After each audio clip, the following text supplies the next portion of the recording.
ವಿಷ್ಣು ಸಹಸ್ರನಾಮ ಶ್ಲೋಕ 8.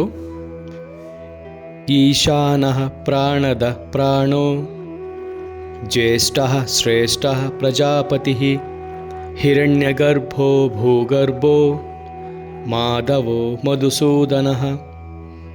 ಅರ್ಥ: ಈಶಾನಃ ಶ್ರೇಷ್ಠನಾದ ದೇವರು, ಪ್ರಾಣದಃ ಪ್ರಾಣವನ್ನು ಕೊಡುವವನು, ಪ್ರಾಣಃ ಶ್ವಾಸವೇ ಅವನು, ಜ್ಯೇಷ್ಠಃ ಹಿರಿಯ, ಶ್ರೇಷ್ಠಃ ಅತ್ಯುತ್ತಮವಾದವನು, ಪ್ರಜಾಪತಿ ಸಕಲ ಜೀವಿಗಳ ಸ್ವಾಮಿ, ಹಿರಣ್ಯಗರ್ಭ ಸೃಷ್ಟಿಯ ಮೂಲ, ಭೂಗರ್ಭ ಭೂಮಿಯನ್ನು ಧಾರಣೆ ಮಾಡುವವನು, ಮಾಧವ ಜ್ಞಾನದ ದೇವರು ಅಥವಾ ಕೃಷ್ಣನ ಇನ್ನೊಂದು ಹೆಸರು, ಮಧುಸೂದನ ಮಧು ದೈತ್ಯನನ್ನು ಸಂಹಾರ ಮಾಡಿದವನು ಶ್ರೀ ಮಹಾವಿಷ್ಣು.